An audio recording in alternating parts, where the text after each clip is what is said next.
All right. Today, ladies and gentlemen, I want to talk about content creating. When you create content online, what is that like? Why do you do that?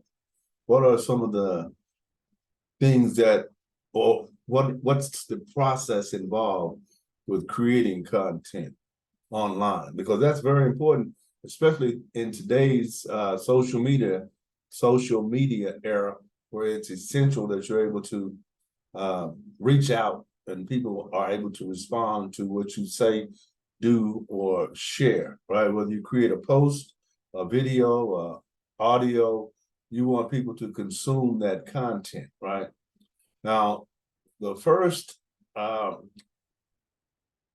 stage of processing that content is called research what to create, R&D, research and development, right?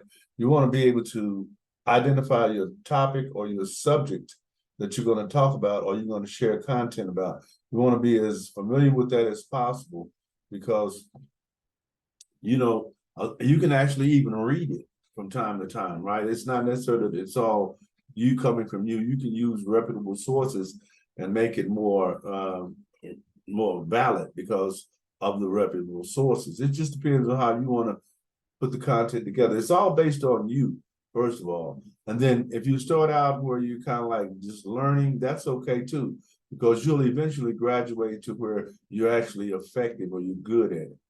The second stage is generating content ideas from research results.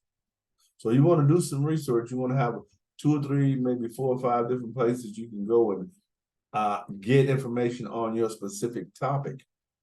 For instance, one of my topics, and my main topic, is commercial real estate. So now I do research on other platforms as well, but for my system, it's commercial real estate. So I have places that I go and find that information about commercial real estate. I do my studying, I do my research, and then I share that information via videos or post or podcast episodes or however you want to set that up. The next one is developing content ideas into valuable content pieces that appeal to the target audience. Your target audience, again, mine are people interested in commercial real estate or just the real estate industry. Your specific subject may not interest those people. So everything isn't for everybody, but something is for everyone. Someone has an interest in something. A lot of times you don't know who that person is or what that something is until you have a conversation with them, right? Or until you do some research on them.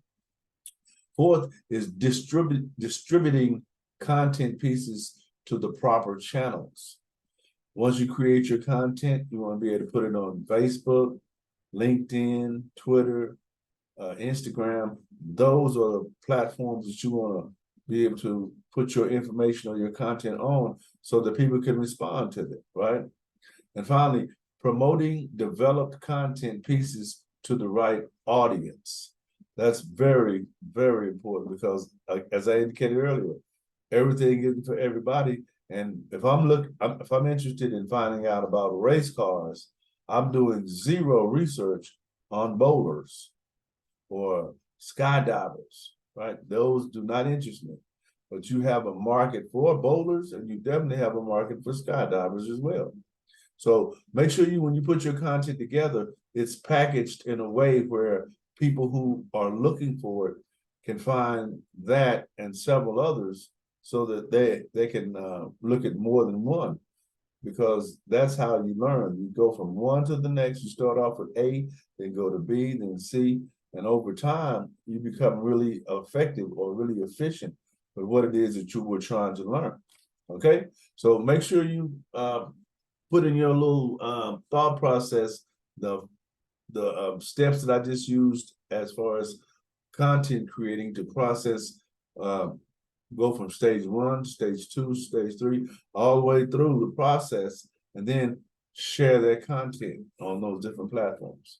Hopefully that helps you. I really appreciate you taking the time out of your schedule today to listening to this short video. I try to keep it short.